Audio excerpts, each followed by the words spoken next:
you won a world title. Yeah. So I look at it from back to what people say motivation. Motivation is, to me... Could you fuck up Ryan Garcia? I'd love to fight Ryan Yeah, Garcia. you would fuck him up, eh? Man, I personally believe if I had that opportunity, I know my work ethic, I know my ability, I believe. The biggest thing is belief. Look at the Paul brothers. They believe themselves and they've got the money to back it, so they do it. So Axon Jackson, England will fuck Ryan Garcia up, bro. In the humblest way possible. But that's your thing. Opportunity. You're humble as fuck. If I was as good of a boxer as he was, I'd be a fucking dick. And that's the difference. You're like you're very, very nice. We've known him for a long time. He's always been a nice guy. He's always been respectful. I'd love the opportunity to fight Ryan Garcia. See, if I was in your position, I'd go, Ryan Garcia, motherfucker, what's up? Like, I'm different like that, bro. Like, maybe. Boom, we're live, baby. And we always get that. Had some mic issues, but all good. We're here. It's a lot easier now. Mason, how are you? I'm good, thank you. Jackson, England. We're going to dive right into you, mate. Number 36 in the world. Is it a lightweight title or? Feather and super feather. Oh, okay. Oh, yeah. That's dope. We're going to dive right into it.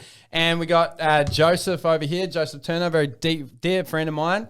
Has his own podcast, does martial arts himself, is a martial arts expert. So I thought getting you guys here together at the same time would be absolutely phenomenal. And as always, we've got Mason, who... I'm a fan of the Rocky movies. That's as far as I know when it comes to boxing. You just got to make sure that you're kind of maybe looking at the solar plex, maybe not so much the eyes. Eyes aren't going to tell you anything. Yeah.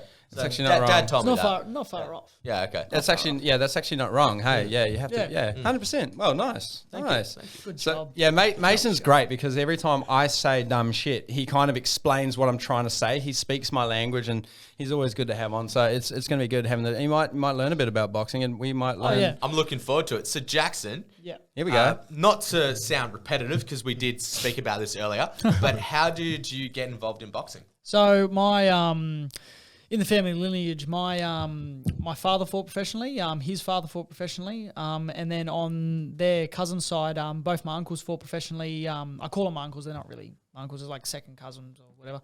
But they fought professionally, and then their father fought professionally. So there's that boxing lineage there. But I never really. I grew up around it, but not in a big point because my father wasn't really in my life. So it was actually my stepdad who gave me the ultimatum. After years, I would sit there religiously watching boxing, watching dancing, watching anything that had to be involved with music or movement or anything like that. I'd just watch old videos of all fighting and everything like that. And he gave me the ultimatum. He goes, "What do you want to do?" And I said, "I'd love to fight. I'd love to go box and go do whatever." So the 2-3 days later, I went to my first boxing class. And the first day was a sparring day. So I had to jump in there with guys that were like mid-20s and jump in there and just go for it. And how old were you? 14. Okay, yeah. 14, yeah, Wow. 14 and jumped in there with just people who have been, one of the guys that jumped in there, he had like 3 fights, and I think he was like 25, and he was probably about 75 kilos or whatever. I was like, 54 kilos. I was tiny. Wow. I was only small. Yeah. How'd you do? I didn't do too bad. He actually come up to me afterwards and he said, "Oh fuck, you've boxed before?" I said, "Nah, never." Okay.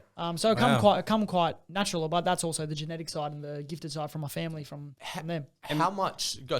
Maybe it's also because you watched a lot of it as well. Yeah, because you said your dad gave you the ultimatum as to dance and be able to box. And box, yeah. A lot of people say that if you can dance, you're actually going to be a good boxer because you do get rhythm and timing. Yeah, correct. Some of the best fighters in the world are actually terrific dancers. Yeah. Lomachenko. Yeah, exactly right. Yeah, exactly right. Yeah. Russian dancers, his dad made him dance for many years, and that's one thing that you are bloody good at, man. I'll give you that. You can dance. Your last fight you came out and people did like a Michael Jackson because you're a big Michael Jackson fan, right? Yeah.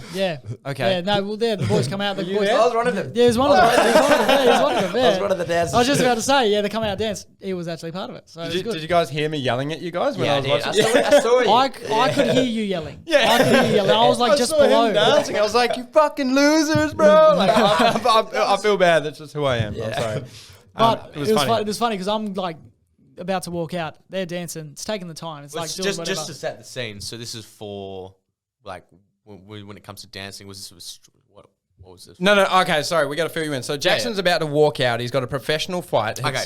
your 14th fight. Yeah. And I come to these boxing matches religiously, love it. So Yeah. he comes out and people are dancing before he's walking out. Okay. Just explain what you were saying. So it's because you got to think about not so much in the amateur perspective, but in a professional perspective, it's entertainment. People pay to come see. Part of the spectacle. You got to not so much stand out, but you got to draw a crowd. You got to do something interesting. You got to do something different. So what I love is that I'm able to incorporate the dancing and the music and the old school ethnicity,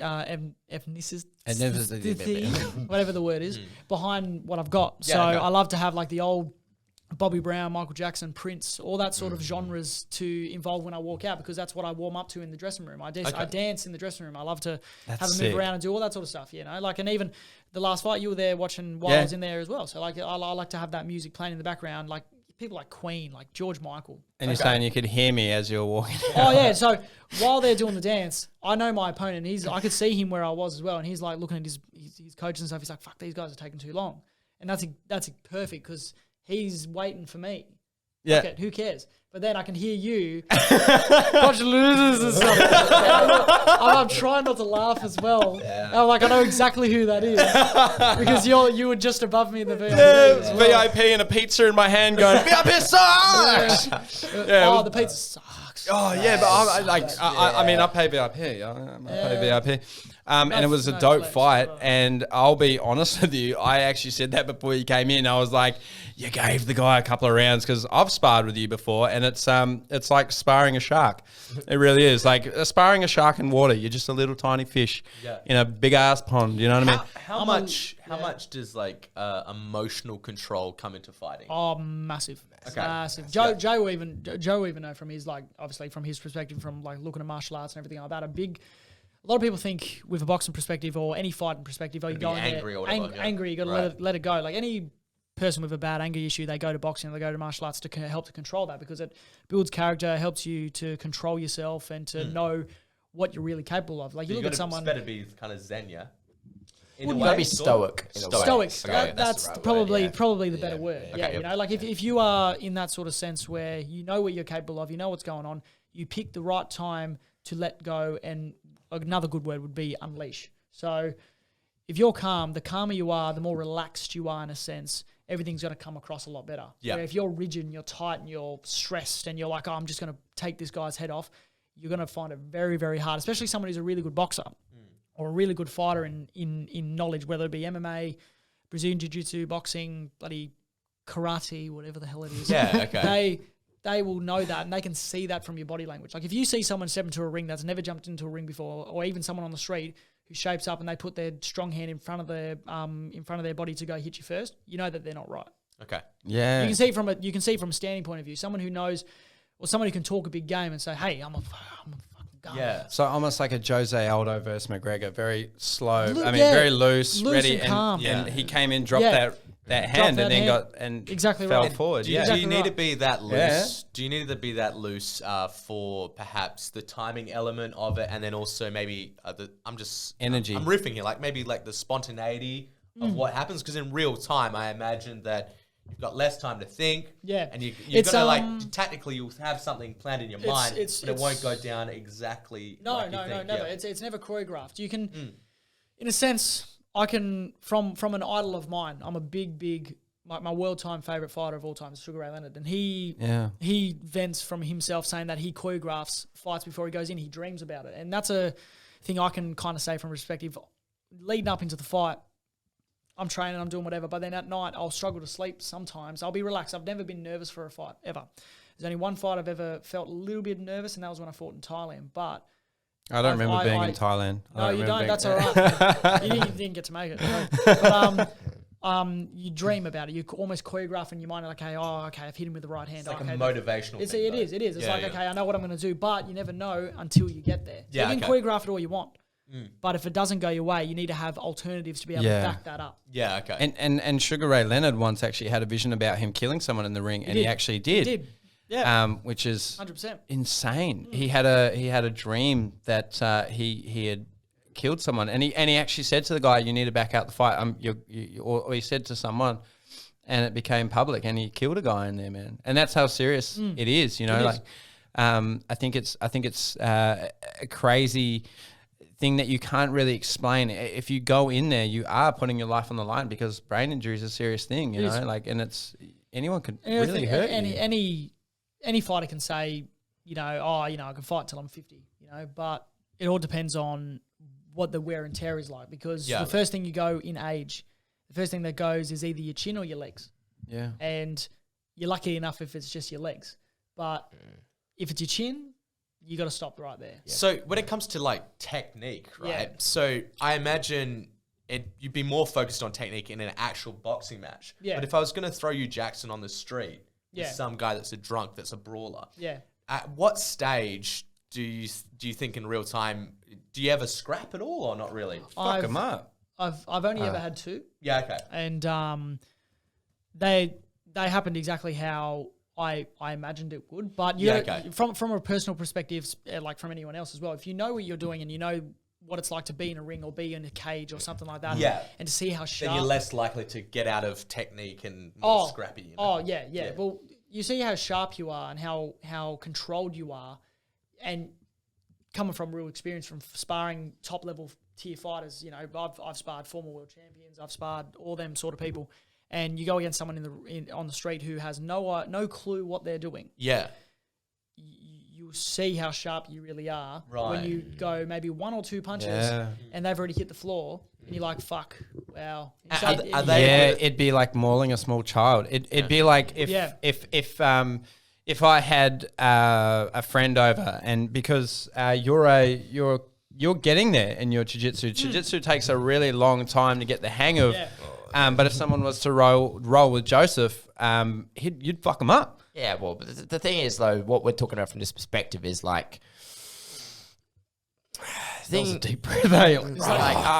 Sound like Jocko Willink. I'm thinking here. Like actual usable for the streets. More like, for me, it's just right there on the mats, you know what I mean? Yeah. Because if I go into a situation... that's interesting. If I go into a situation which you're in, I mean, I have a coach, I have multiple coaches that I work with, but, you know... If it came to the street, it's not like I'm going to bump him and then, you know, we're going to roll on the ground. He's going to be fair. No, he's going to try. If I take him to the ground, the first thing he's going to be doing is trying to punch and kick my hand. So he's got a point. But something like maybe Wing Chun would never work in a cage. Well, I mean, there's certain elements, like maybe a couple of arm drags or something. There's certain elements that would.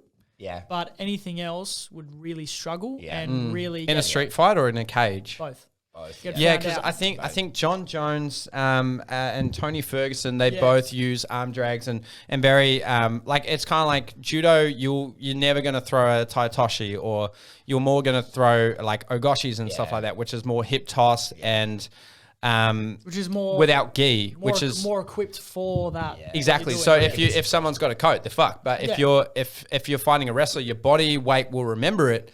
But you're not going to shoot a double leg when someone calls you a name in a nightclub, you know what I mean? But if it came to 1 ounce, bro, you and me, let's go outside and sort it out, you fuck them up. Yeah. But when someone's kind of in your face but at the end of the day, if someone doesn't know what they're doing, they throw something. That's what I'm it's saying. So obvious. Is it more of a wild card? Like, is it more unpredictable for someone that doesn't know anything about fighting when you're more... No, if you don't know anything about fighting... If for someone might kick you in the nuts. No, you never know. Someone will come up. That's why when it comes to perspective and knowing what your surroundings are, you got to be very... Right. So the vigilance is better for the technical fighter. You got to be very vigilant, because being in a ring, you got to think...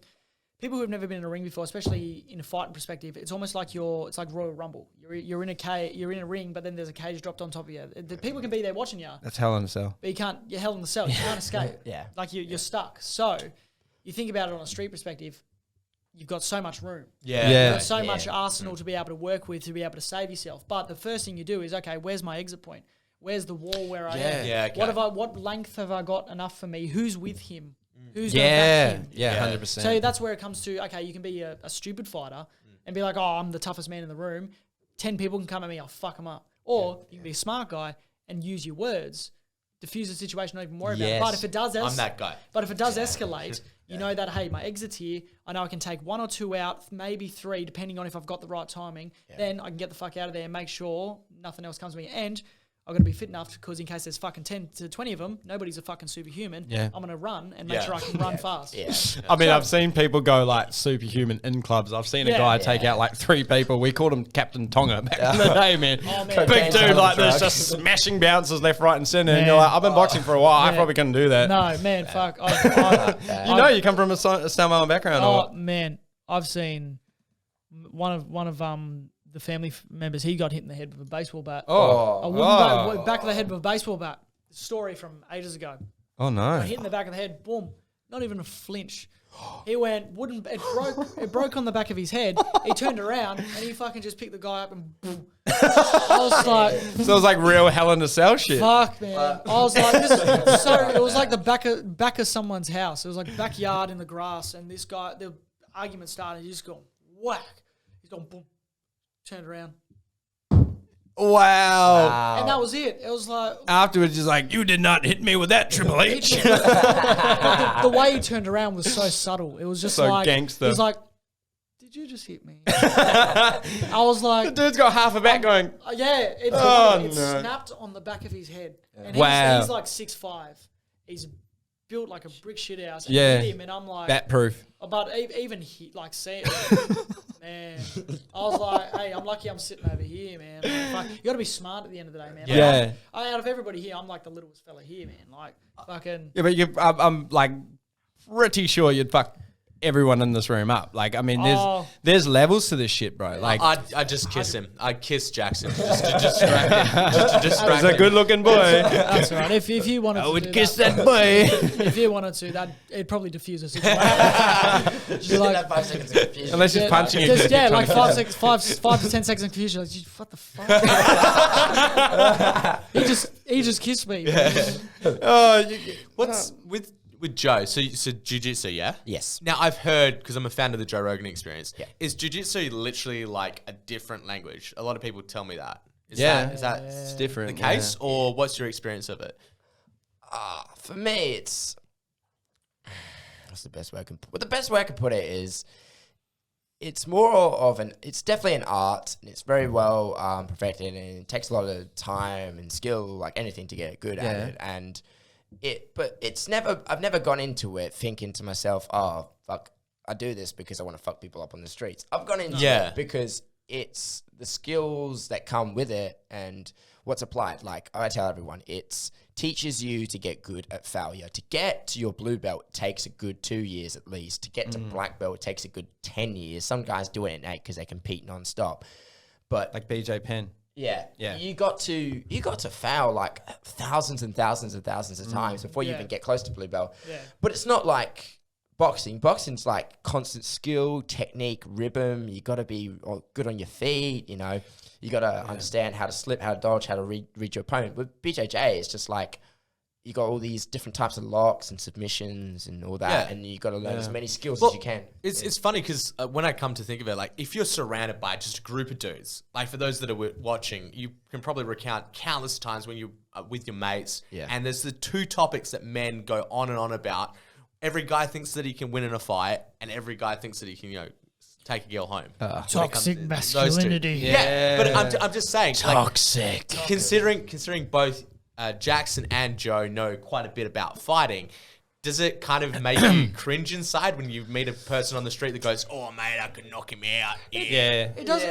Sometimes. Sometimes it all depends on the individual. Yeah. You know, if the individual's loud and they're like, "Oh mate, watch me do this," and they do a stupid back leg kick that looks like it wouldn't even hit a toddler. That's when you know, hey, he can do what he wants. the windmill. The windmill is Like my favorite. capoeira. Look, capoeira is great if you want to go to the nightclub. And do the second thing you were talking about. And do the second thing you're talking about. Windmill kick and get some poontang. Yeah, that'd be right. But if you got a legitimate guy who's actually quite aggressive in his body language, he's like, "Oh no, do this, and do that." Yeah. I like kung fu. Yeah, it's like that's when it's a bit sus, and you're like, okay, I might have to watch this guy tonight because he might. You never know, he might just flip on me and be like, "Oh, how about we have a try?" Yeah. And then you got to be the nice guy and be like, "Nah, hey, look, man." You got to be like, "Hey, maybe just calm down a little bit," and then he starts to arc up. Yeah. Oh, you think you're better than me? Oh, you want to try me? Oh, how about we do this?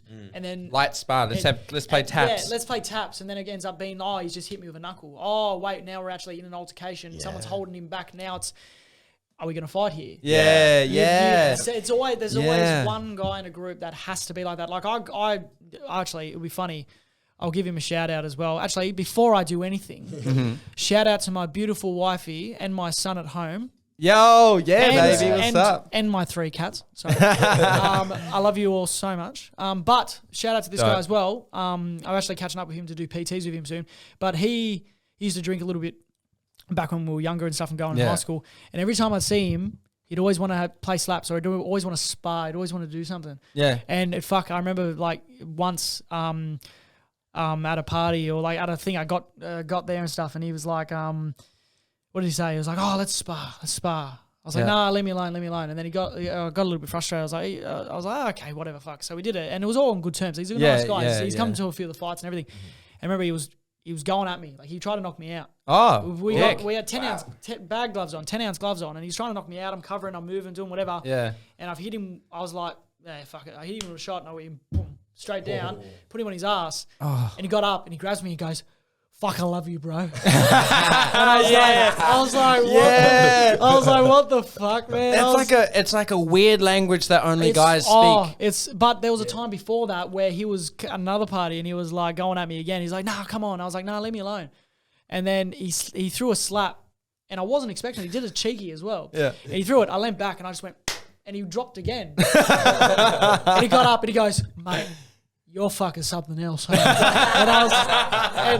And to this day, his name's Peter. He's the funniest guy ever as well. But he's so good. He's so funny. But shout out to Peter. Shout out to Peter. But he's fucking, but honestly, every time it'd be like, I think it was like 2 or 3 occasions, and I'm like, every time I'm like, this guy. You keep making the same mistake, dude. I'm like, why? But it's at the same time, he's funny because he gave it a crack. He's like, hey, let's just do it. But it was in good terms where you get like I'm saying, there's other guys that are like, nah, I just want to do it because I want to be the biggest guy here. Yeah. That comes from a long thing of insecurity. Insecurity, like, oh, there's all these males around me. I've got to be the toughest. I've got to be the best looking. I've got to do this. I've got to do that. Oh, you're better than me because you said this or I did this. There's a saying of what you're sort of explaining right now. It's like when shit hits the fan, always look for the calmest man in the room. Oh yeah, because he's 100%. The one who's the most prepared. Yeah, and usually it's one with the biggest mouth and screaming at the top of the lungs. The loudest guy in the room can't punch through a wet paper towel. I'm always the loudest guy. But I like that. The loudest guy in the room couldn't punch through a wet paper towel, but the quietest guy in the room is. Give me a paper towel. I'll show you. I'll show you. Watch me rip it in half.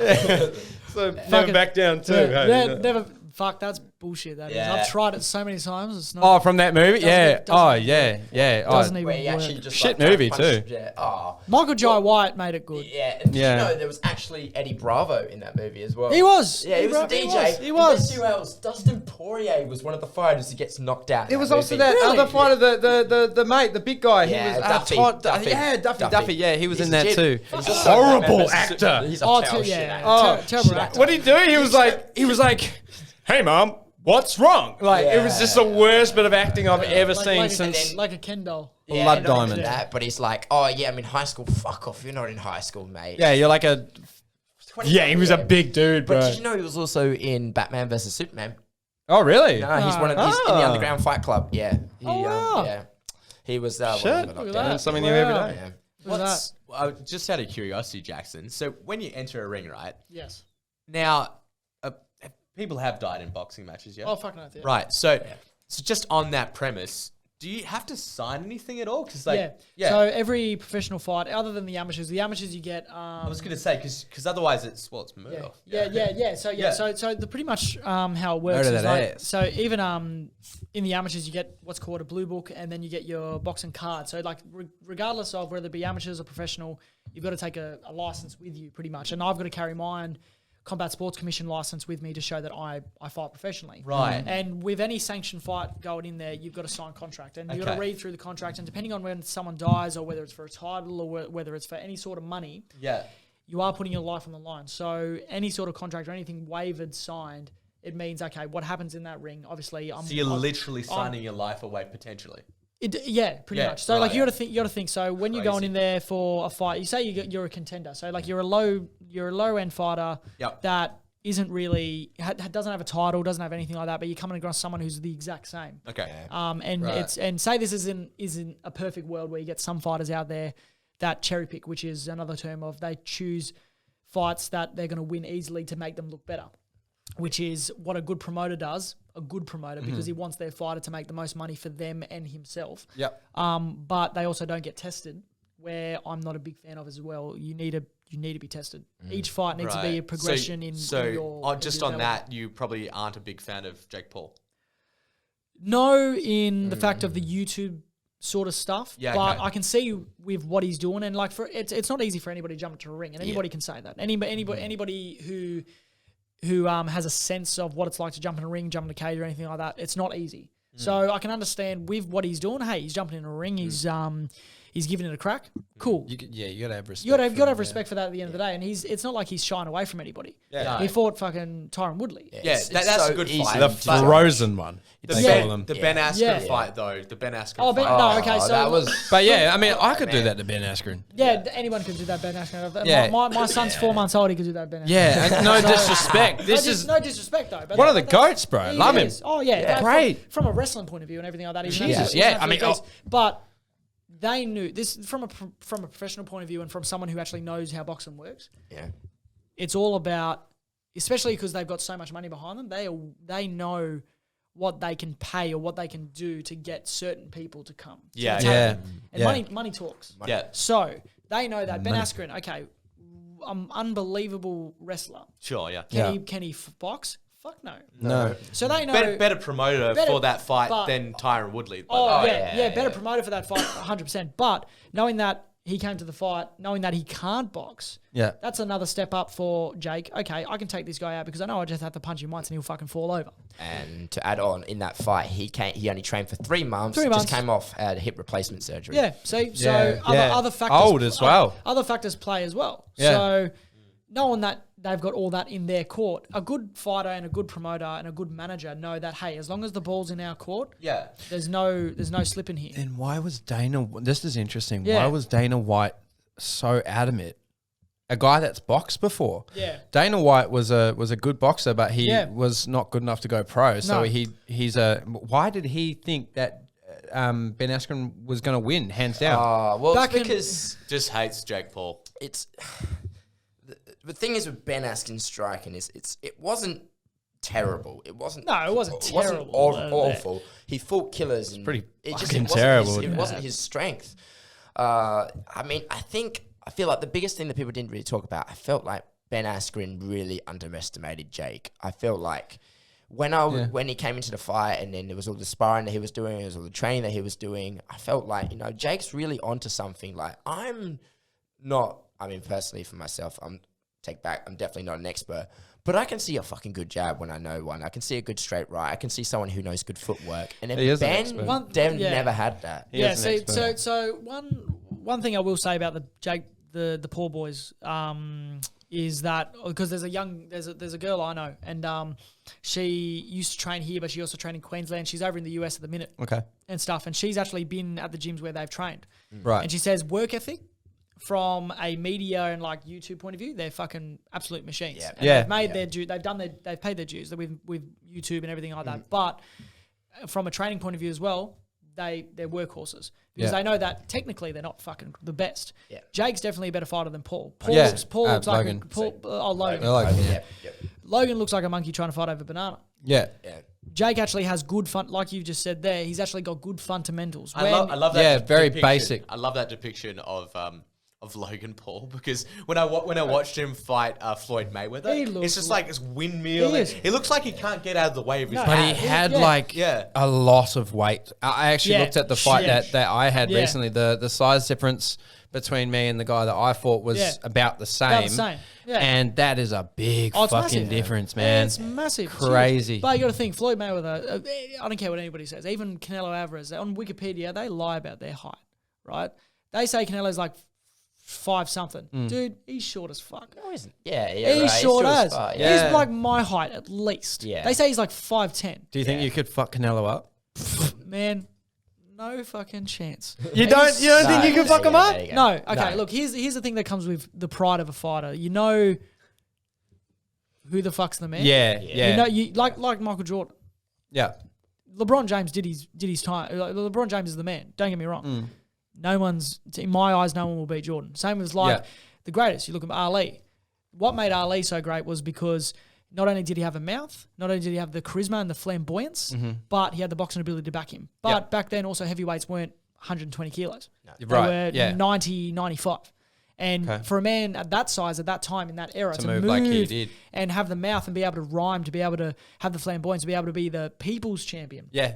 That's what made him the greatest. I know Mayweather says, no, I'm the greatest. Mayweather was great for his era. Yeah. And I don't take anything away from him. But Ali was great at creating this spectacle, this narrative. And to be honest with you, I actually think the foray of YouTubers into boxing just proves that the sport of boxing needs more flamboyant personalities to promote it.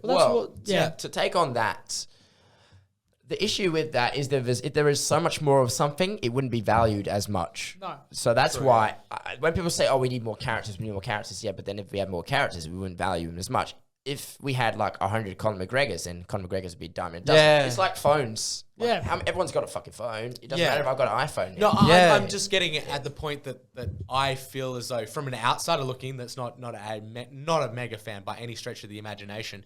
I just think to myself, okay, if boxing is lacking any kind of viewership, then it wouldn't have needed YouTubers to come into the fray. No. Good point. In order for it to kind of survive what I see for new audiences. Yeah, what I see from that is that exactly right, a new audience, a new thing bringing to it, but also you wouldn't see Jake Paul or Logan Paul jump into a UFC ring. No. Because that's a different But me sitting here me sitting here saying, like James Toney, perfect example. But me sitting here being a sheer boxer, I could never kick someone. Mentally, physically, I could never kick someone unless something seriously happened. They were on the floor, I'd curve stomp someone. I'm not going to go down that route. But I could never do it. From a boxing, from a class, from my personal gentlemanship on how I view the way I fight and everything like that. The boxing to me is all class. Where from a UFC point of view, that's all different areas of things mixed together. That's why it's called mixed martial arts. But for that perspective, get a good boxer to go into from a safety point of view as well, 4-ounce gloves compared to a 8 or 10. I fight in 8s. They're like wearing an oven mitt. But one thing you can do, you don't have as many as UFC. I'm not sure if it's the same. I don't know if it's the same statistic, but you don't have as many hand injuries because you've got a fucking glove on. Yeah. You got to think the tape that goes under a UFC glove with that padding, change that into a boxing glove with the same hand wraps underneath. That's tape, a little bit of cloth, whatever the hell it's made out of before you go in. It's pretty much you can whip that like a sledgehammer at someone's face and break their face and walk away with your hands. Do you think that it would be better to not have the gloves in the UFC for hand injuries because of how hard people can punch because of the support? Exactly just need better gloves. The issue with the UFC gloves is that they're actually very thin. Even though 4 inches, it's 4 inches at the knuckles. So here it's very, very tight. And what they do is they've adopted the boxing system hand wraps. Yeah. So you got boxing system specific hand wraps. And the issue with that is that when you're boxing, you're already in a closed fist. You can't really open it that much. No. But in an MMA you've got to gloves, you've got to have it completely open. Hand. Yeah. So the issue with a lot of UFC gloves is they can't close their fist properly. No. So naturally they have their hands like that because of the hand wraps. And you got to think hand injury. Right, because they can't close them. Right. What they need is hand wraps to be less. Well, obviously they need to be lesser at the palm. Yeah. But they need gloves as well that protect more of the wrist. So they naturally create a fist as well. A proper enclosed fist. But one thing I did want to ask though is because when I spar with you, we use 14 ounce, 14, 16, and I can still parry with open hand. Yeah, with a glove on. Yeah, inside, but when I fought, we had the same thing. They were just chucking boom, boom, boom, boom. How many of it? They didn't wrap us. I didn't have. But with the gloves, when you've got your hands like fully properly wrapped, can you parry with that open palm as much? You can? Yeah. Well, I guess Tyson Fury when he had those green gloves when he fought Deontay Wilder and everyone thought he was cheating. Yeah. That is full scandal. He did not cheat. No, I don't think so. The man's 6 foot something. Yeah. He's got hands. 6'9". He's got hands like that long. Yeah. And those pair of gloves, I'm picking up a pair from a mate who's actually a professional boxer as well. He's actually fighting on the next show on November 17. Shout out to Wes Kappa. He's picked up their MX Pro Everlast fight gloves. And what Fury fought him were the extra large ones. Okay. And what these gloves are, they're actually, I've done research on them as well. They're foam embedded with horsehair. Now, horsehair is a very old That's a school Mexican thing, isn't it? It's a Mexican style gloves. It's what they call a puncher's glove.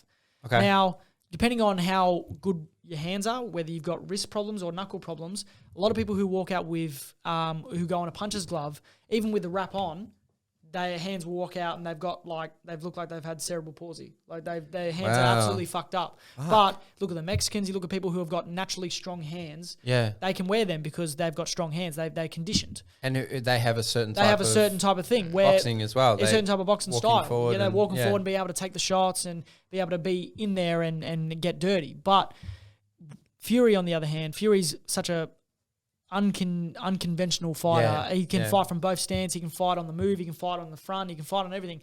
But in those gloves that he wore, you got to think his hands are overly big. Wearing those sort of gloves, they're not overly big gloves. Like even the last fight show that I was meant to fight on October 1st, 2 fighters fought on with them gloves on, and I felt them. They had them on, and I felt the inside and everything like that. And you can feel the horsehair. You can feel it. I want to talk about your career, bro, because I truly believe until you've seen. Let me show you guys something. I don't know if I can bring it up on the screen. You'll be able to if edit my it, editing, maybe you show me how to do that. But I need to show you guys something really quick, and this is something that scares me to my very core because I've sparred with you a few times, man. What are we watching? I think I know what you're gonna. Bro, this right here, man. Look at this, dude. For those who are listening to this, Katie's showing me footage of Jackson and his coach, Steve. No, Jesus. Jay. Sorry, Jay. Jay. Steve's one of the other boys who fights with us as well. Yeah, he's all together under my coach. Big shout out to Jay Gray and the Onyx fight team as well. We've got Donato, which is the Jamaican man who's absolutely big shout out to Big D as well. Yeah. If you're listening, Mr. Black Mamba. Donato, we got Donato, Billy, Francis, and Steve. So and myself. So what's that? Five pro fighters. Can I just show this to? Billy's an amateur. Sorry. Can I show this to Mason, who's someone that hasn't boxed before? I think go right ahead. because I want to bring it up on the thing, and I just want to see, bro. Like, look at this, dude. Okay, so I'm watching. Look at this. Some boxing, some sparring. Boxing's going out the gloves. Clearly, like good intensity. Like I can't even say it that fast, dude. Are you serious? Like every time I look at this video, I'm like, what the fuck? Good intensity, good pace, good rhythm, great footwork. Perfect technique, everything, just bang, bang, bang, and perfect movement, dude. So I look at that and I go, fuck, man. Like, and I know when I'm sparring, I'm a lot bigger. I'm kind of I'm getting a little fat these days, but I'm a bigger guy. But like when you and I spar, you dropped me with that body shot that one time where you're like, check this out, dude, bang, and it was so. It wasn't the power, but it was just like perfect spot, perfect timing, perfect technique. Bang! I went shit. From my perspective, like not obviously tooting horns or anything like that, but I appreciate obviously the thing as well. Like I'm very humble with myself and I keep myself, with that. But it's all the work ethic behind it. But when it comes to the size, I spar old mate Donato. He's honestly he's like fights at 91, walks around 97. So he's a big boy. He's fucking big. But when you say big, he's like big but lean big. So he's like, for a guy who fights a cruiser, he could cross for a heavyweight, but he's only 21, 22. Francis Ngannou, who just slightly slightly small. I mean, when I want to do it, I want to fight again, but I want to fight at like maybe super middle. Fight at the exactly right. Fight smaller. Because naturally your height and where you are, this is coming from a coaching point of view, not just a fighting point of view, but from a coaching point of view, that is where you should be. Yeah, exactly. Because I fought heavyweight. What the fuck? Yeah. Like every time I tell people I fought heavyweight, they're like, you can huh? No, you can go to it's you still jump in. The guy was 6'7". Yeah, jump in there at heavyweight. The guy's 6'7". Yeah, 6'7". Jump in there thing. Do you know what the worst thing about that fight was? I thought I was going to win because I thought he hadn't done shit. Turns out he'd been training as long as I had. Yeah. And I remember getting in there and I'm in the ring with him and he kind of looks and he feints like this and I went, huh? Ooh, and then his long arm comes out and just misses me by this much. I Yeah. slipped to the side and I went, fuck. Yeah, no, but it shows, like you both obviously not having that experience of it's an exhibition fight. So you're both going in there. Like there was a couple of exhibition fights on the recent show that just happened as well. Oh, shout out to Tim Hanley, by the way. You're Shout right. out- You're right. You're right. Yeah, actually, you're right. MMA though, well, fucking listen to that. Give me those legs, boy. I'd love to see that. No, but look Me at too. look at the size and look at the way people move and stuff. And like you're saying about the body punch and stuff. Like it wasn't loaded. It was the timing was there. And at the end of the day, people think, okay, we're gonna. Oh, spar. when you punch me, yeah. People think when you spar, you got to go all out.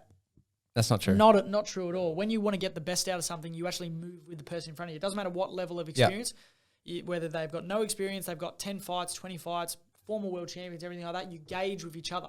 You do it in your body language, you do it in the way you are. So when it's like when we spar, you've got a good base, you've got good fundamentals, you've got good movement, good everything like that, but I lift to when you lift. I'm not going to take... Because the last time we sparred, you're like, bitch, you fought now, let's go. And we fought a lot harder last time, and you're like, yeah, because I know... What's all about, motherfucker? No, because your level has come up even more now. So it's like, okay, well, I can come to the level you're at now.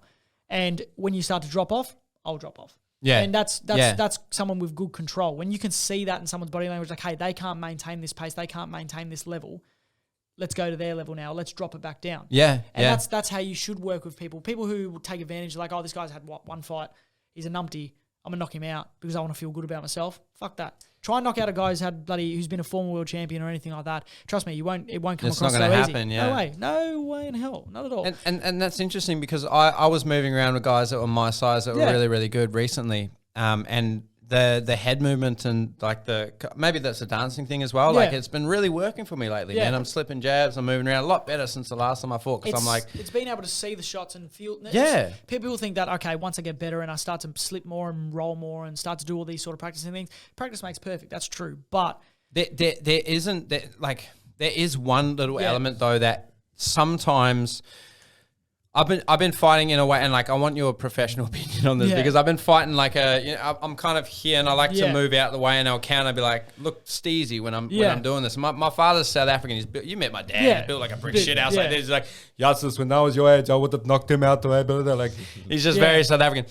So I'm fighting this guy who was we were doing rotating rounds and I'm unfit, so I can maybe do 3-4 rounds. And I mean, I'm fit, but I'm not like fighting fit. You know what I mean? Plus, I'm carrying too much weight, which is gassing me out. If I was at 77, I'd be able to do 8 rounds.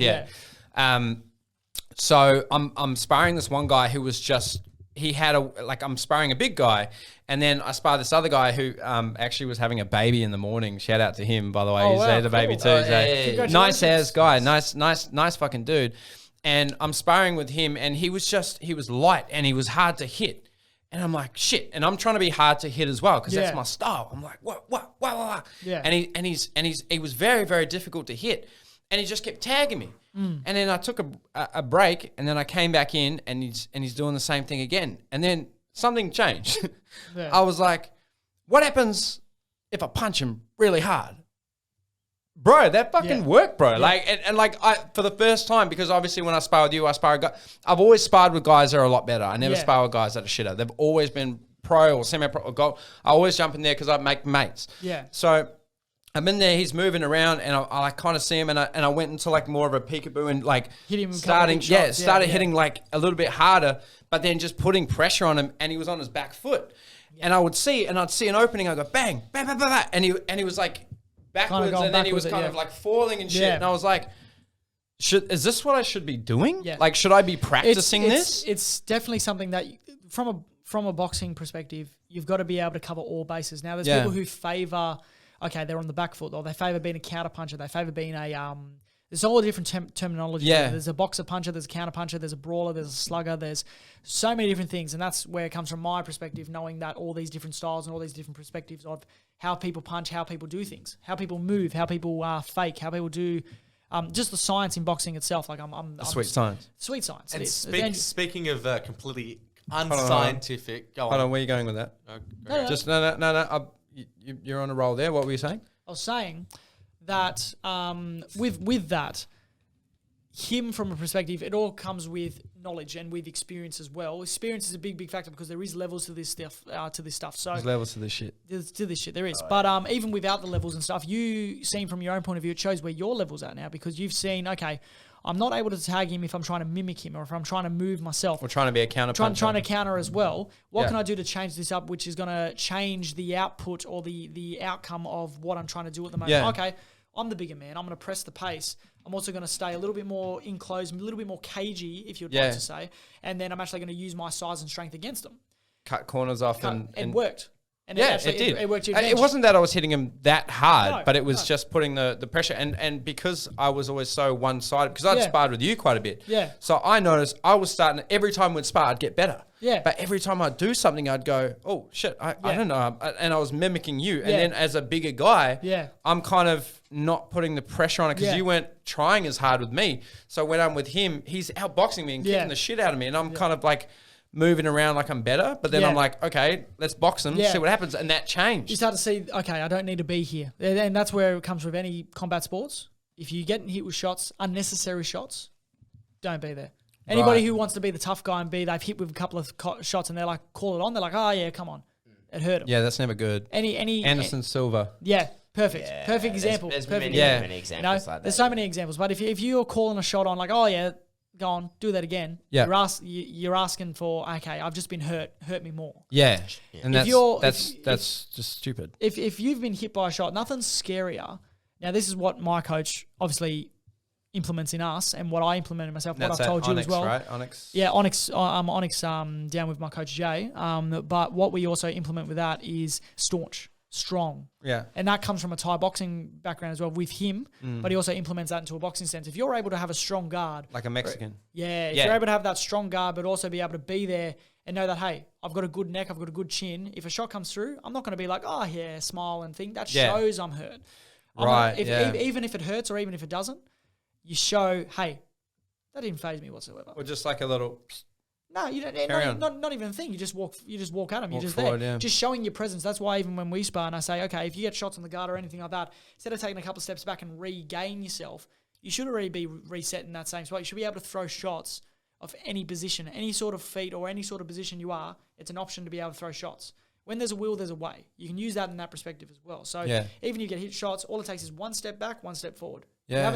You haven't let them have any ground. You've had your ground still.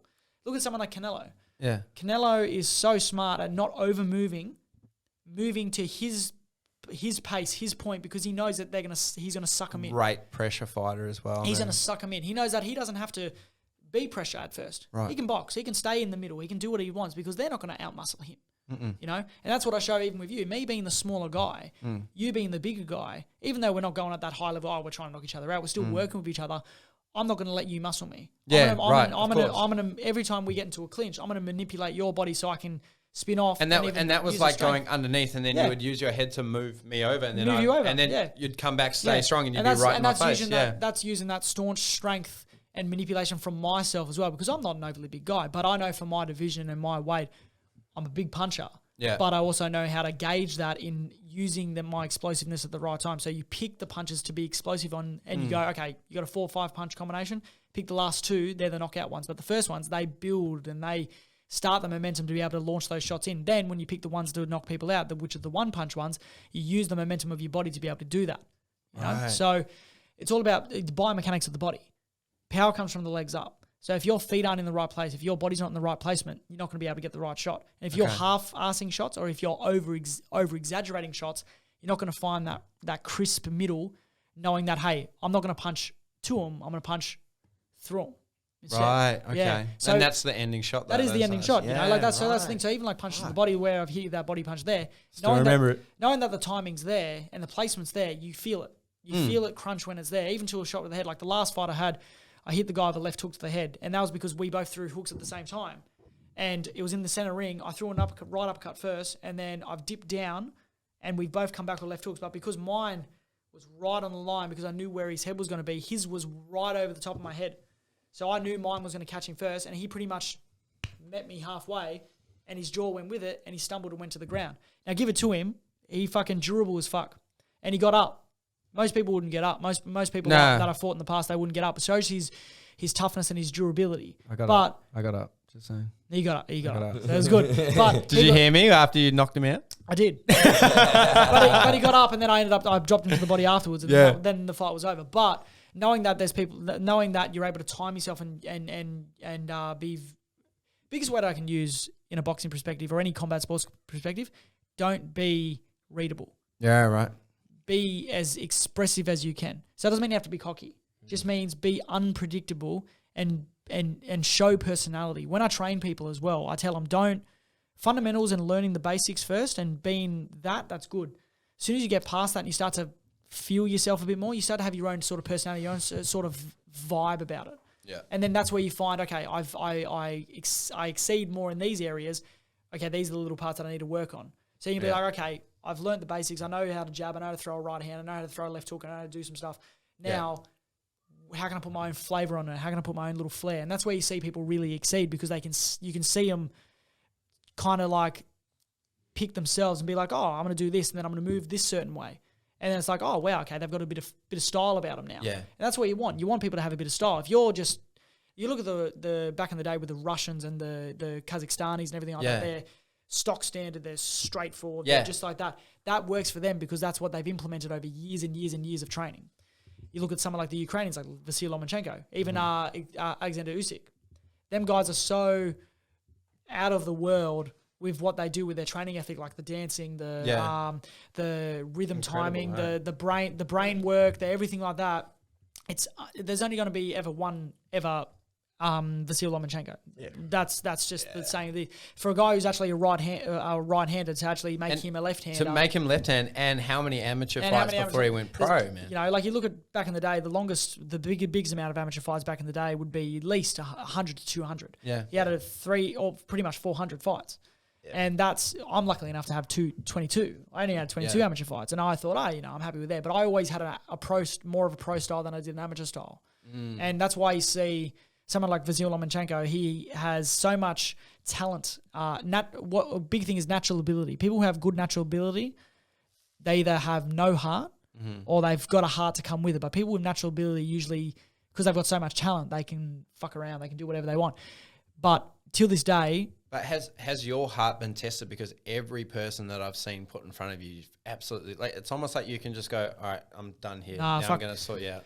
The way my heart works, I know from genetics and from my family and with the boxing, all that sort of stuff, it's genetically passed on, and I know that I've exceeded more what I've done so far, more than my father, and not saying anything towards my dad, because even till this day, my biological dad, I got a joke. He's the 50-year-old man. He'll still run 10, 15 Ks. Yeah. Go party for 6 days, and then go do go do 10 concrete pumping jobs. Like he's just built different. He's built different. Yeah. He's built different, but he's grown up fighting in a backyard, to fighting in a caravan park, to fighting everywhere, to fighting professionally, to party and going to prison, doing whatever. So he's in that place where, okay, I can be 50 years old and I'll still fuck you up. Yeah. You know? Yeah. And I give that respect because I know, hey, from a boxing perspective, you're a fucking talent. You should have been a world champion. But his own personal problems, that got to him. My difference in that is that I've learned to not let your personal problems. I've learned from my upbringing, from family to different people, to seeing those sort of things and being like, hey,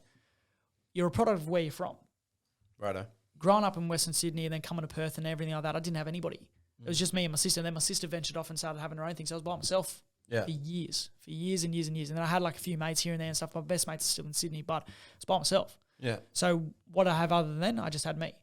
So I look at my drive with the fighting as well. Like before, it was just me because I wanted to succeed. The biggest goal is to be a world champion and to show not everyone but the world that, hey, this is my time. This is where I am.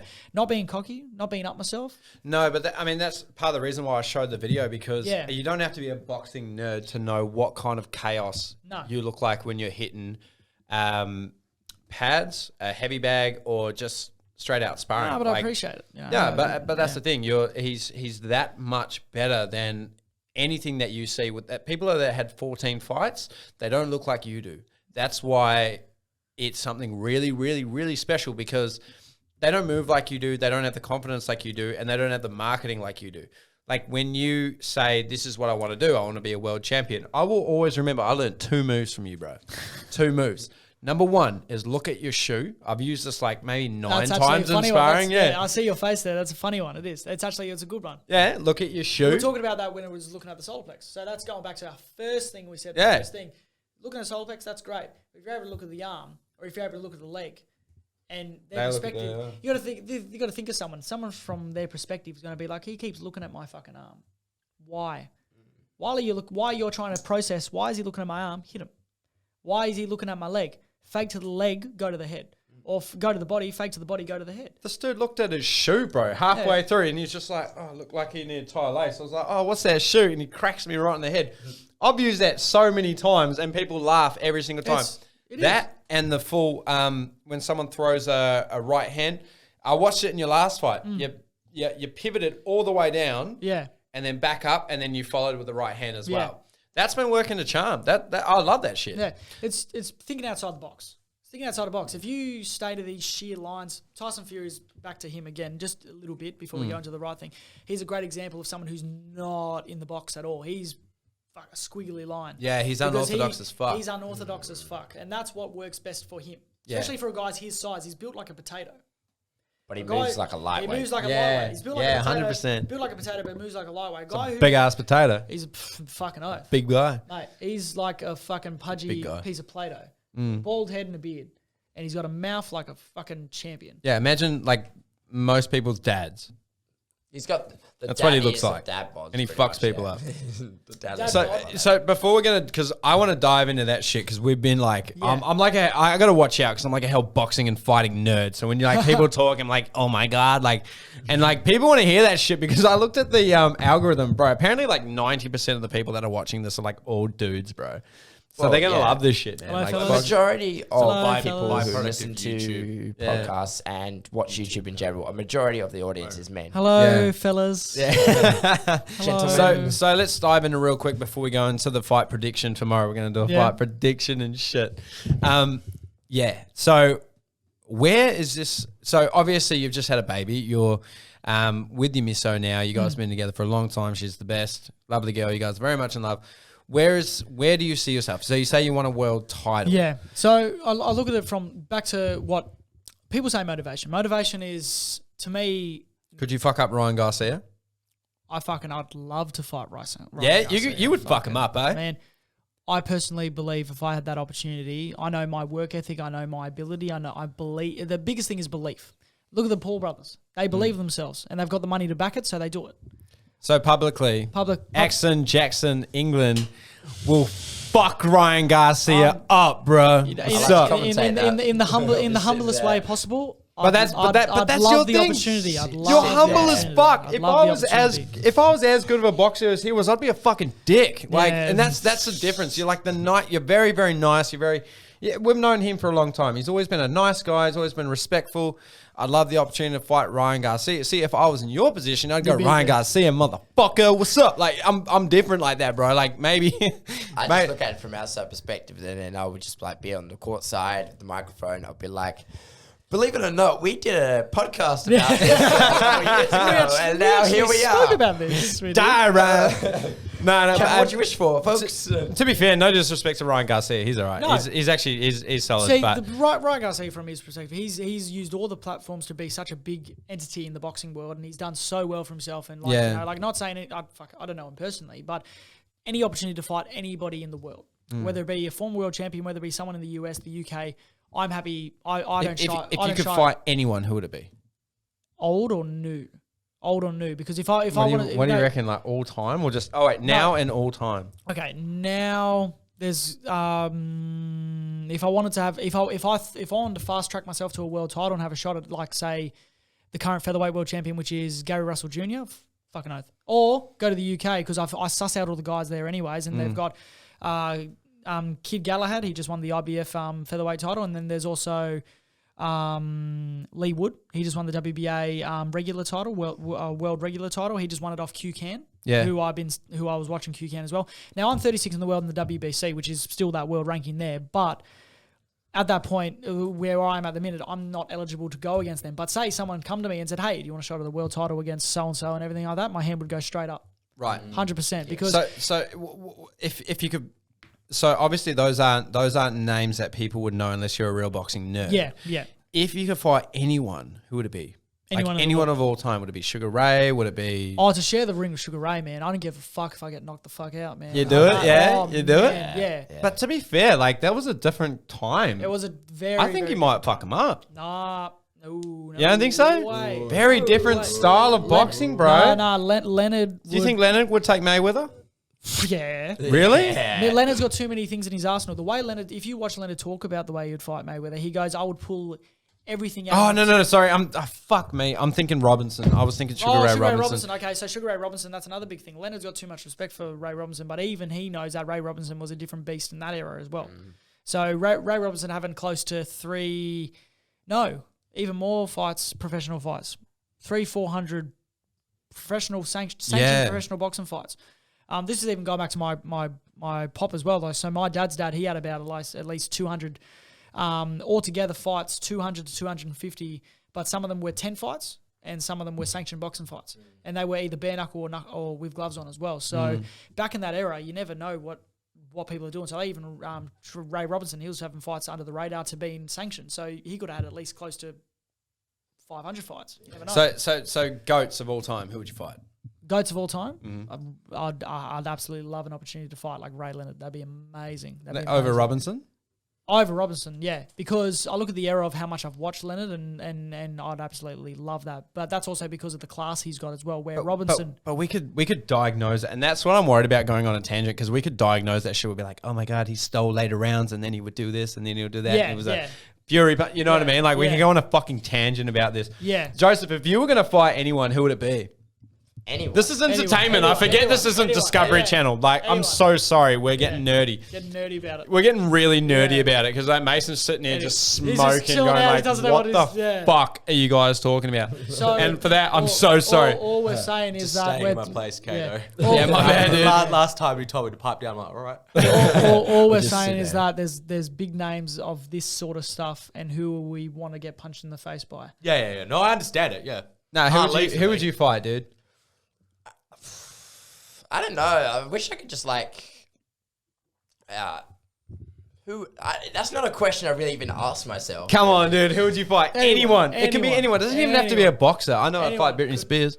Fucking doesn't matter. I lost my last fight. I need a guaranteed W. You know what I'm saying? Yeah. Fuck Britney up. Leave Britney alone. Leave Britney alone. Man. Honestly, I would go back and fight that high school teacher who gave me a hard time. Now that I'm a lot bigger and stronger. Fucking yeah. You know what, Joe? Yeah. Joe, go fuck him up then. Go on. You don't even have to. That's a possible thing. But the thing is, I don't think like that. I don't think, fuck him up. Just wait. No. Yeah. Go to the same school. Wait in the car park. Wait till he comes to his car with his briefcase and stuff, and be like, remember me? Yeah. Start laying him Bitch. out. Look at my rear naked choke. Take your pants off and choke him out. Just full Family Guy shit. It's random and weird as fuck. Just rock up. Even if you start beating him up, remember you gave me that fucking shit that day? Yeah. And he's like trying to have a mid-conversation. Like, why? Like, who cares? It was a long time ago. Who cares? But the thing is, I don't really have that much of a grudge against someone, you know. But no, but like if you could fight anyone, dude, just like who would it? Just come on, for fun. Like fighting's fun. I mean, it's fun. This will be funny to look back at one day. Like this will be when you're number 4 or 5. This will be so funny because I'll interview you again. We'll see what you pick. But you, I wonder if that shit will change. What's it gonna be? Okay, even if it was someone to roll with.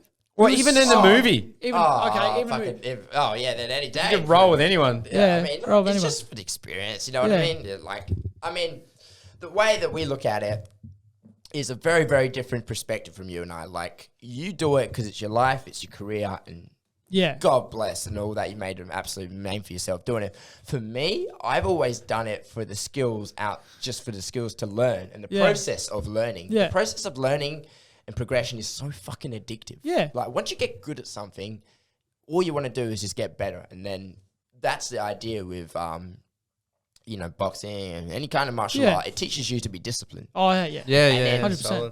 If you're disciplined and you show up to something every day and you just want to get one bit better, then what's stopping you from pretty much almost doing anything. What's stopping you from, you know, getting a little bit better at your job or your relationship or what's stopping you from... But who would you fuck up, Joseph? Who would I fuck up? So this is entertainment, from an intelligent point of view, I completely see where you're going, because if I was to fight Sugar Ray Leonard, the experience enough would be absolutely... I'd probably faint before I walk to the ring. But from just a testing point of view, because at the end of the day, to progress and to evolve and to get better, you do have to be tested. So when you jump in and roll around people, same with me. If I jump in there and spar, like big shout out to former world champion TJ Dahoney. He was the super bantamweight IBF world champion. Sparring him the first time, I was absolutely blown away because of the sheer level of experience and where he's been in the world. He blew me out of the water. I was like, wow. He went from one tactic to another tactic like that. And little things, like just even the body movement, just like he'll dip like that. Fuck, what's he doing that for? Just like the looking at the foot. What's he doing that for? That was putting me off because I'm like, fuck this. It's also that respect factor. Okay, I know this guy's better than me. I know he's a former world champion. Where's my respect lie? Do I give him too much respect? Do I give him not enough? I'm just going to throw it out. You guys are getting nerdy again, bro. Yeah, remember, this is the entertainment channel. You know what I mean? Like, it's turning into boxing nerd 101. Yeah, no, I'm just saying, like... Someone do a bottle flip while we're talking. Yeah, exactly. Someone pull up... Mason, do something. God, fuck. Just start rapping in the back. Yeah, we're going to get really... Like, we're getting too... Like, I'm aware of it. I'm like... We're nerds, bro. So fuck the nerd stuff. But rolling or fighting or anything Who would like that, it be? even kicking someone in the shin. Yeah. Who? You can fuck anyone up. Who would it be? Fucking Brad Pitt. Who the fuck? Who cares? What the fuck has he done? Oh, I know mine. I know mine. Who's yours? It'd be Leonardo DiCaprio for that motherfucking South African accent he did in Blood Diamond. Perfect. What? Motherfucker. Sorry, Karen. It was really fucking bad. It was really bad. Sorry, Leo, but it was so bad about Fuck. it? It just sounded fucking shocking. Yeah, it did. He was Rhodesian. I was like, I'm the Rhodesian, but that sound like I'm Jamaican. Like it was fucking It come across really, really Jamaican. Like, it was a cultural shock for me. Cultural slap in the face. Anyway, that's who I'd fight. Who would you fight? Man, I don't know. Pick your gran. Yeah, just go for it. What? He's not even on. Fight your What grandmother. did your gran do to you, dude? I know. Jesus Christ. Who would it be? You can say just anyone. You know, actually, I'll tell you who I'd love. I'll tell you who I'd love. I'd love to roll with as well. Yeah. Joe Rogan. Fuck oh, yeah, that'd be cool. You'd learn a thing or two. Joe versus Joe, you know. Yeah, that'd be cool. Yeah. You know, you're in a stranglehold and he's like, so you ever tried DMT before? While you're mid, like... That'd be dope, yeah. Yeah, he'll fuck me up and then we'll have a podcast about it. No, good lad. I like that. Okay, Mine would be Leonardo DiCaprio, 100%. That's Mason, yours? Wait, so can I pick a fictitious character? Fucking oath, go ahead. Yeah, go on. Oh, no, that's not true, because then I'd pick Goku. Oh, no, you can't do that. Because that motherfucker... No, don't bring a Blue Eyes White Dragon t-shirt. Gee, I love that shit. No, but for my beautiful partner I had home, she knows I used to like anime, right? I'm fucking big Naruto fan. I used to be. Oh, my God. Big DBZ fan. Not so much new stuff because I can't keep up. It's so good, but I can't anymore because I'm not like nerdy. that. I can't get nerdy. Don't get nerdy, dude. That's what I'm saying. If he's saying fictional, sorry. So I can't say that. Leonardo DiCaprio, you go, dude. Yeah. So I would go for Trump. Nah. Harvey He's all Specter. political and shit. Harvey Specter, dude. Harvey Specter. Yeah. Who the fuck is that? From Suits. Suits. How do you get those suits? Yeah, Suits. I don't know Suits. Brilliant. What are you talking about? Harvey Specter, yeah. I don't know. I gotta... Gabriel Mack. You know what, Yeah, Mason? why Go not? fuck. Do you think you'd fuck him up? Well, he's a pretty there's some boxing scenes in Suits. Yeah. He's actually he holds himself pretty good. Well, mate, it's. I don't know whether I mean, I don't think. Who's the dude that from what's that movie Creed? Creed. What's the guy's name? And he's like, Michael B. Jordan. What was he? He was like, fuck Roy joins up or some shit. I'm like, bro, the boxing didn't look that good, dude. No, but okay, look, from that perspective, done the boxing scenes, going back to, I met Tom Hardy in the UK. Speaking of that. That guy's the fucking shit. You met Tom Hardy in the UK? I met him in the UK when I went there to fight. We never got to fight. We got all fucked around. Long story, not going to talk about it. You're going to fight Tom Hardy? No, I wasn't going to fight Tom Hardy. Tom Hardy come to the gym that we were training at. Yeah, because you were meant to fight that bloke in the UK. Yeah, I remember you talking about that. 15 grand, baby. Yeah, big shout out to Lucas Big Daddy Brown, former heavyweight world champion. Get him on here. Fucking oath, he'll jump on straight away. Really? Yeah. Oh, lad, bro, jump on, dude. Let's talk about Dragon Ball Z and shit. Yeah, nah, honestly. Big ass motherfucker. Lucas will tell you the whole story about how they ripped him off in Russia when he won the world title and everything. Yeah, Like, let's big, do that. big, Let's big do that. story, yeah. But Let's do that. So like even with that, so bloody went to the UK, big story. Went there. We'll train at a dingy gym wherever we were at this pub that we were staying at. Walked to this gym. And it was next to a train line. It was hot as fuck. It was like a big heat wave there at the time. They shut down all the train lines and everything because it was so hot. Went there. This fella walks up the stairs, comes into the gym. Me and Lucas are doing pads with my coach, and he's walked into the dressing, into the bathroom and stuff. Is this Tom Hardy? Tom Hardy From Legends. Yeah, Legend. Fuck, that's my favorite. Favorite movie of all time. Brilliant. I'll tell you a story about that. Homeless man beard. Your dad looks like him. Homeless man beard. Like brown beanie on, fucking a knee brace, like pissy ass, walked in to do a PT of a guy who worked there. Yeah. Just got off the train line. What the fuck? Walked up to this gym and started training, and we're like, Tom Hardy. Yeah, and Lucas, he's From a Legend. Lucas is a very out there character, so we're like, I swear that was Tom Hardy. Yeah. And then he goes, I'll go check.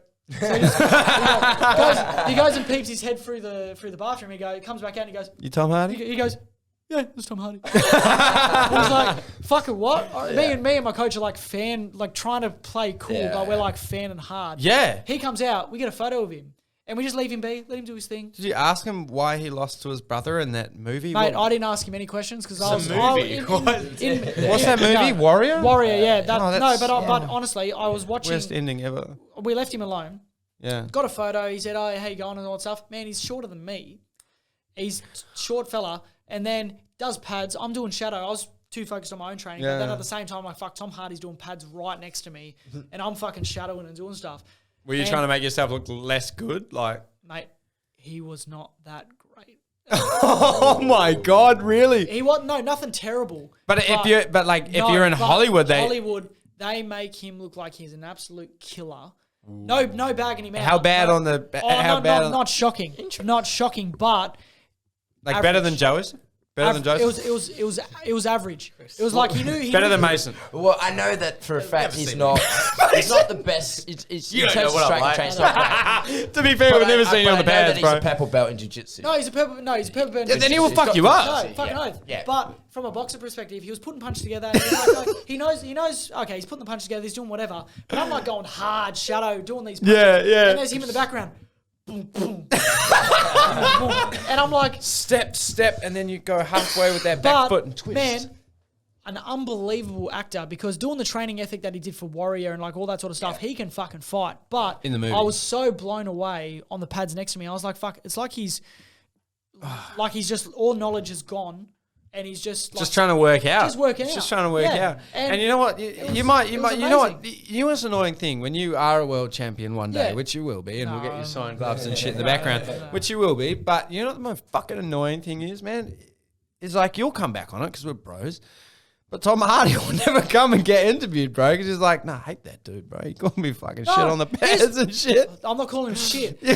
Come on, dude. No. Shit. I'm saying not that you, Tom Hardy. No, I never said that, Tom Hardy. No, man, no, I'm your boy. Yeah, no, don't twist his words. Don't twist my words. He's not Leonardo DiCaprio, so. No, but I was saying I'm a fucking diehard fan of Tom Hardy, right? But I was like, fuck, so good. I was like, fuck, he's doing pads next to me. I look over, I'm like, yeah. Fuck, all right. and I'm like going hard. Like I'm fucking Hardy. It's like 38 degrees. I'm wearing a sweat jacket because it was like how many days out from the supposed fight we're having. So yeah, like, so you're trying to sweat it out. The last kilo and a half. Yeah. I'm going ham, like going hard. Yeah. I look over and he's like, do, like going casual as. Yeah. And I'm like, even my coach, he was like, I was kind of expecting a little bit more. Yeah. And it was a little bit shocking. I was like, wow. But even in that, it's like, wow. So did you not turn over and be like, wow? No, I was more shocked that fuck, he's actually in the same room as me. Oh, yeah. I thought he'd been like, nice work. No, fuck it. I honestly, but when he was wrapping up, he was watching me and Lucas on the pads. After we knew it was Tom Hardy who got a photo of himself, he was actually watching us, and I'm thinking in my head, fuck, he's actually watching me do pads. How cool yeah, how that sick is that? It was so cool, man. It was really, really cool. But mentioning about Leonardo DiCaprio and like everything like that. So you would fuck Tom Hardy up if you could fuck anyone up? No. I was still I'm twisting words. You're still trying to fucking shit. Because I want to have you and Tom Hardy on here one day going like, motherfucker. If Tom Hardy come in this room, I'll be like, mate, you do your thing. We love you. We love you, Tom. You love you, Tom. You're too. It's this prick. Don't worry about him. You're too fucking cool for me to bag you out. Yeah. Oh no. Good on you, Tom. Yeah. Good on you. Know Good what? on you, Tom. You're the fucking man. Yeah. Good You know what, Tom? I loved Legends. Legends is and you were saying you got something to brilliant. say? Yeah. So Legend is where he's from, is where I grew up. And your dad Yeah. looks exactly like Tom Hardy. Does he? Yeah. Actually, no, I've met your dad. You told me you were like, my dad looks like I went to Tom one of Hardy. your fights. You told me your dad looks like Tom. He's like, yo, my dad looks like. Yeah, you did. I remember you did. But the Cray twins, after watching that movie, I'd done my research on the Cray twins, and they were some Gangster bad motherfuckers. Well, the reason why everyone loved him is because they weren't gangsters to the public. No. They were gangsters that terrorized other gangsters. That's why everyone loved him. That's why they were so hard to prosecute. Yeah, I guess so. So the fun fact about it was Tom Hardy. where they're from. The East End is where they're from is. There's actually a scene in the movie Legend where Ron Craig goes to shoot George in a place called the Blind Beggar. That bar, right. they filmed it at the exact bar which he shot him. To this day, they kept the bullet inside the wall. Wow. So when he shot him, the head went straight through. Went through the wall. Heck. They keep the bullet there, and what they did was they've got a picture frame over the bullet, and people travel just to that bar, just to see that, take a photo with the bullet. That's like wicked. I will honestly, if I go to the UK, because me and Mrs. will go to the UK one day to see her family stuff. We will honestly. I'll come watch the fight. I honestly I will travel there just for that. Honestly, that is the shit. If I can go there and do that, that'd be awesome. That'd be absolutely insane. Okay, guys. Yep. It is time. It is fucking time. All right, we want to hear for. all about it. Go for it. No, it's fight prediction time, that's what I'm bro. waiting for. No, he motherfucker talks every. Okay, sorry, carry on. He's on every one. People know who Mason is. People know who Mason is. I just want to know Mason's Who guess. would you fuck What's up? your guess? What was my guess? Wait, what are we Guess, talking go about? For it. Just guess. I don't know who's fighting. Fury, Oh, are we, Fury, one's okay. Fury. Sorry, hold on. Can we get a drum roll, please? Like, I'm just being American Indian for some reason. Josh dead silent as well. I felt like I was going somewhere with that, and no one responded. That's cool. I just had my drink. That's all right. I'm a So- nerd. So So we have a big motherfucking fight tomorrow, and it's a trilogy. I'm going to be getting up, calling my best friend Jared. Shout out Jared. This is the second time you've been mentioned on that shit. Don't forget my birthday present. We're going to be having the Tyson Fury and Deontay Wilder 3.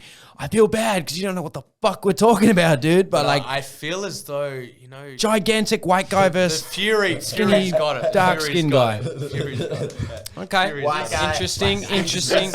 So we're gonna make the official prediction, okay? And I wanna make an official prediction so we can put that shit up, bro. Can I bullshit a little bit? 100%. With why I think That's what I've been Fury's gonna doing for the win? past whole point of a podcast. 2 hours. That's just what make we've been doing the stuff whole up. time. Just make some shit up, man. Go for it. Fucking yard man. You're getting Good at that. fucking pizza after. Fucking oath. Vegetarian. Fucking pizza. Vegetarian, Pizza. yeah. Jabs. Anyway, let's do it. No. Sorry. I love you. Go. All right. So, Tyson Fury. Okay. Well, why don't we give him the backstory so he kind of is up to speed? Okay. Joseph, you're an expert. You go. So the best way to break this down was in the heavyweight boxing. There's multiple belts, all right, and there's cross multiple divisions, and in order for you to be like the top shit in your division, you want to unify all the belts. But the problem is with that, different divisions, different negotiations, it's hard for those fights to happen because if you've got, let's say you got 3 belts and I got 1, right, and I want to come fight you, and it's like, hang on, you got 1 belt, why should I risk all my belts for you? So that's why this fight was so important because it's about unifying the belts. That's what's trying to happen. And Deontay Wilder was just a man of just absolute pure athleticism, pure talent. He came into the sport in his 20s, and he also, went 2 years later, went straight to the Olympics, and then since then he was the guy that was knocking everyone out, undefeated, all about mad power. What was the Joseph? You're a fight expert. What was the percentage knockout before he met Tyson Fury? Oh, okay.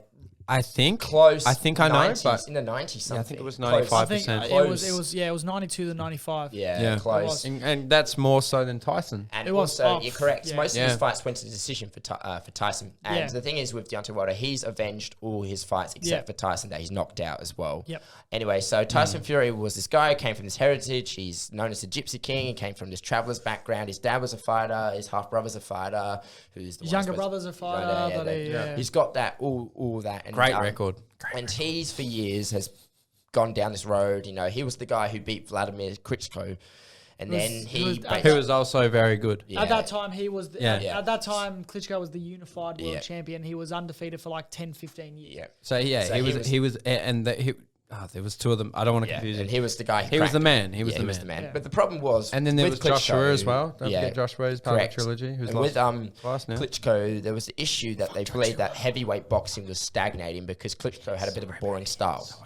Anyway, so Tyson Fury came in, he beat him, and then he completely fell off the wagon. Well, I don't want to say fell off the wagon, but Talk about the depression as well. yeah, that's where he went into. Yeah. And I think he spent a good year away from the sport. He gained so much weight, and there was he wanted to have Klitschko wanted a rematch, but the rematch was off because of his issues. Tyson hadn't lost. Klitschko had lost a big fight. Yeah, and then so from there, as soon as Tyson wanted to come out of retirement after a year off from the sport, he went straight away to Deontay Wilder, who already had the belts.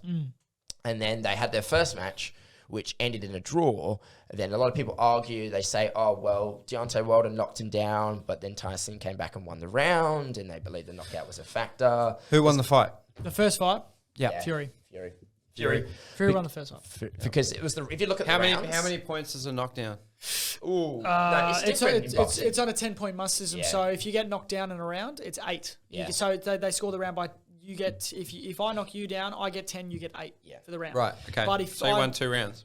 Pretty much. And if I knock you down again in that same round, or even if I knock you down again in the next round and you look really ugly on your way up, but you still continue the round, they might even drop it to a 7. Yeah. But that's where it's like That's really rare. bad. Right. That's okay. rare. Okay. All right. So Tyson won the first fight, right? No, Yeah. well, Do it you was think a so? draw. It was a draw. It was a but- draw. But he won. People believe that Money, on paper money, Tyson money. Yeah. was the winner. So when they had the second fight, the problem is with the boxing as well, and one thing I'm not bagging or critiquing, it takes forever for these things to happen. Oh yeah, Oh. No, Takes forever. negotiations are absolutely It's- ridiculous. When was your last fight, bro? couple of months ago now, but I had to wait 15 months for that fight to even happen because of COVID, because of all the factors in place. People didn't want to fight, all that stuff, and I'm always training every day, so it's frustrating. But big fights like that, back in the day, back in the 80s and 90s, that would happen like that. Yeah. It's so easy. Now there's too much money involved. Exactly. Too many yeah. negotiations. Too many. Yeah. It's too Contracts. much. What's going to happen? X, Yeah. Y, and Z. rules. If I lose, do I get a rematch clause? If I Yeah, don't, then why should I take the fight? Yeah. Blah, blah, blah, blah, whatever. Yeah. And so then we had the second fight, which Tyson won, but it was won because Deontay Wilder's coach threw in the towel. But there's so many bloody arguments that we could have that Tyson was winning. He was beating him. You know, he exposed flaws in Wilder's game, which was that he couldn't fight backwards. Yep. Which he only found out in the 11th round when he started. 11th or was it 11th round?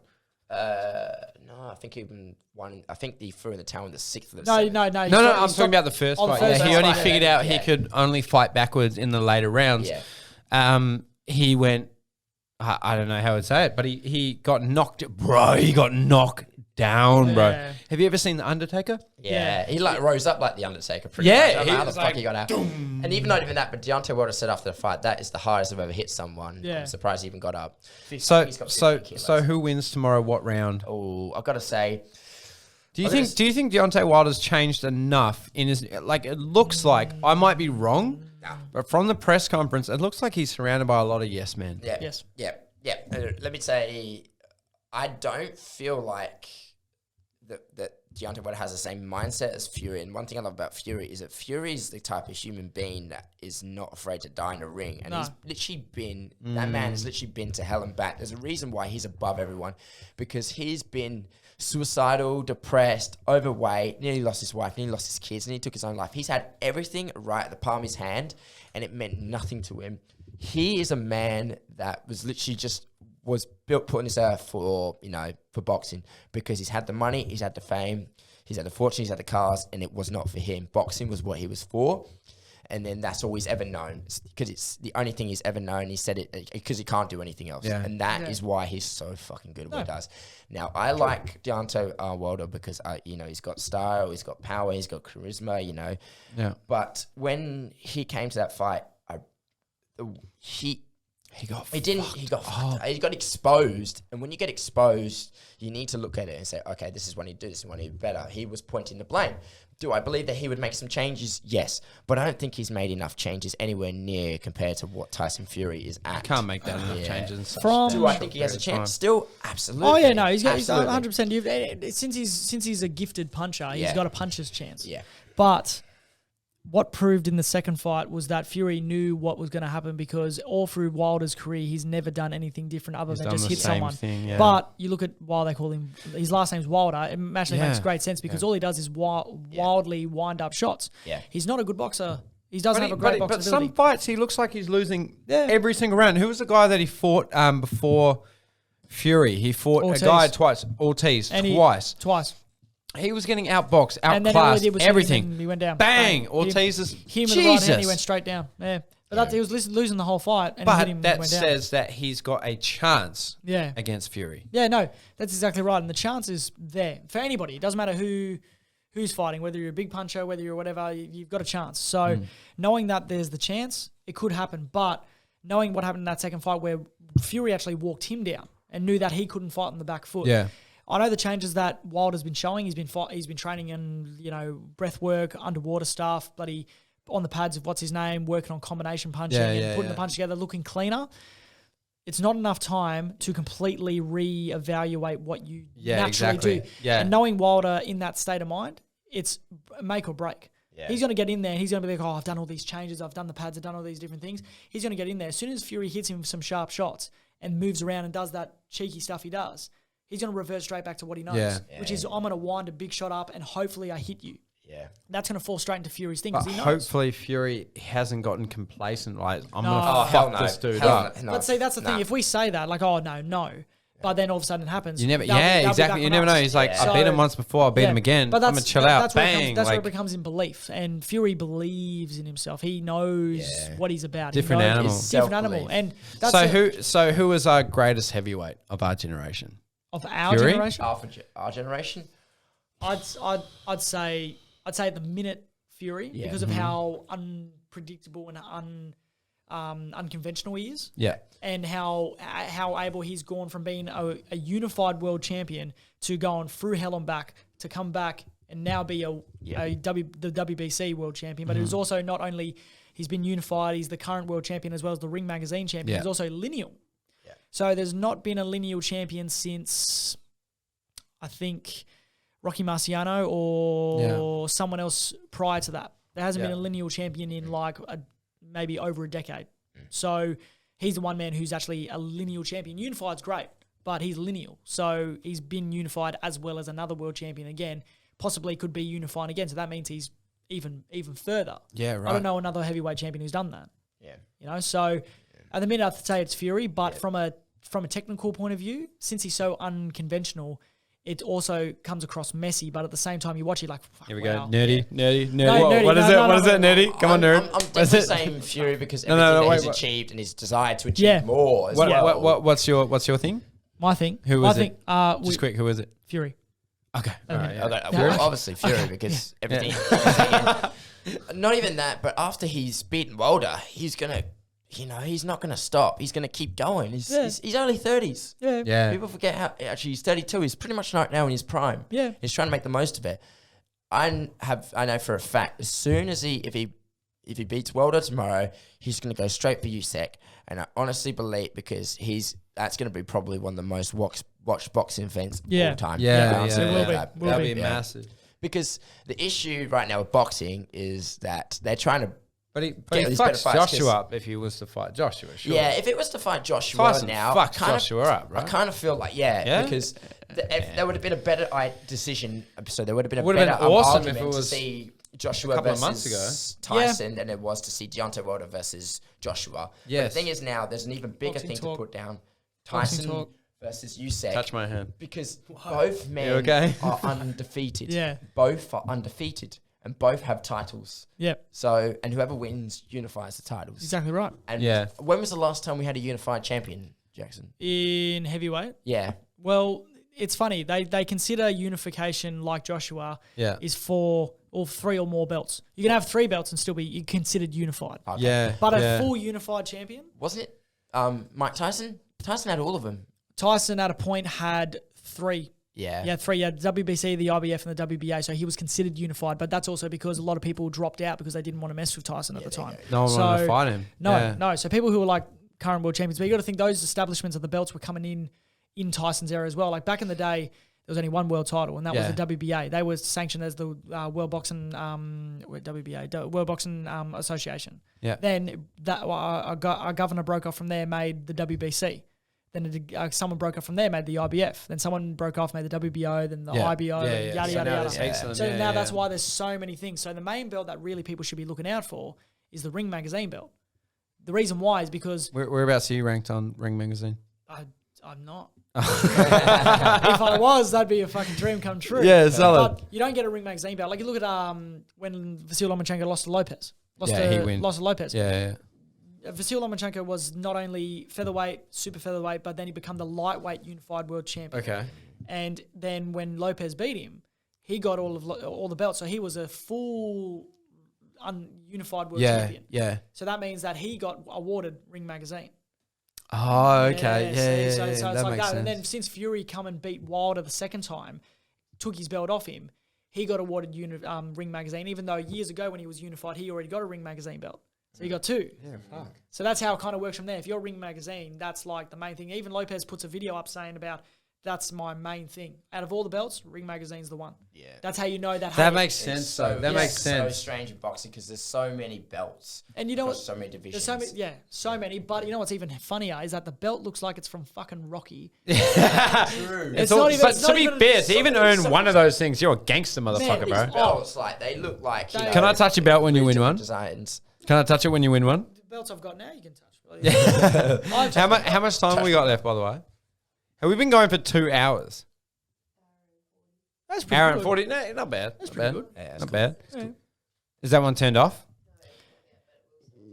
All right. Well, we better wrap it up, man. So what's because I'm feel fucking Fury? bad. Nathan, he's always in it. He's always amongst it, but I feel really bad, dude. Like you've just been sucked into boxing nerd conversation That's 101. You're like, It's good stuff. I didn't know.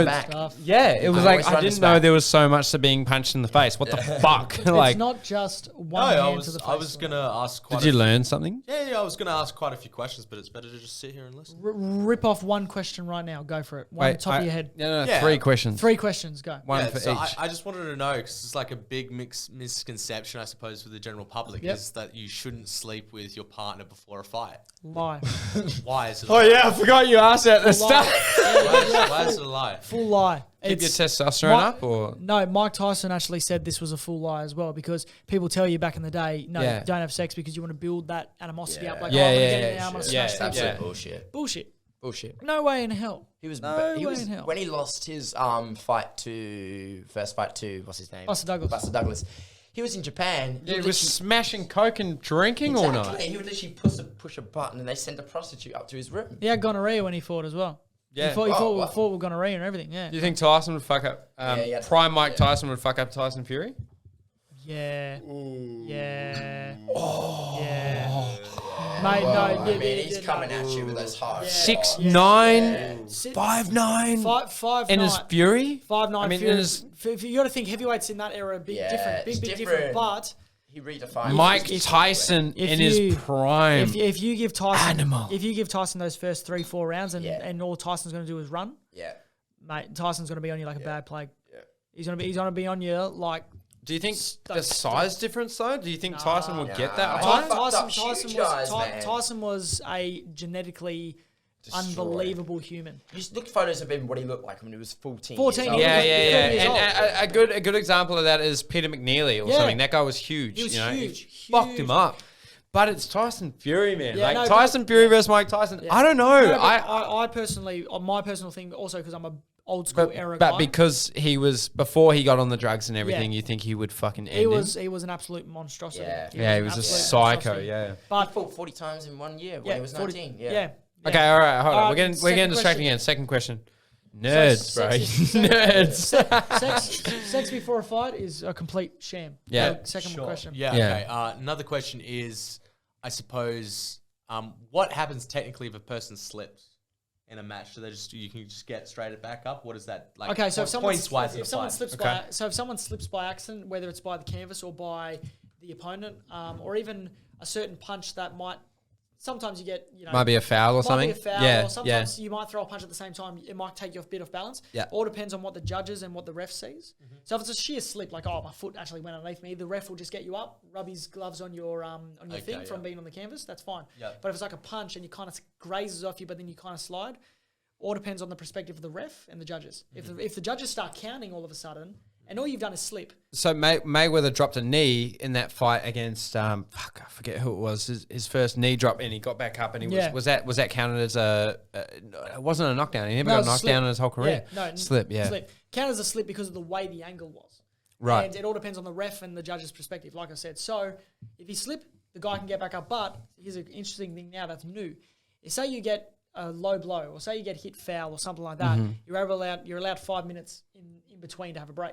Before, if you got hit to the balls, that hurt. All right, don't do that again. You weren't allowed thing. You had to go straight back into the action. Where now they will allow you 5 minutes. To get your breather back. So you could be losing a fight, then all of a sudden you could take 5 minutes and come back. Fake a low blow. 5 minutes. I get to breathe again. I get to waste time. So third question, because I got to piss Third question, so bad. go. Yeah, sure. I suppose out of all your family members, like who's the best? And for all my family members, fighter, yeah. On my dad's side, Including you, though? including me. No, excluding. I'm the obviously. best.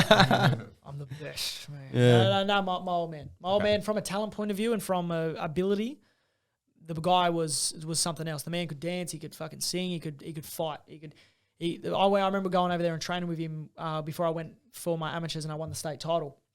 Trained with him I was there for 3 weeks, and then a week before I flew back, I got told on the phone by my coach in Mandurah, hey, they've offered you to go to the semi-finals of the state title. And I was lucky I was training in Sydney the whole time with him, and he showed me things that that was just so genetically natural.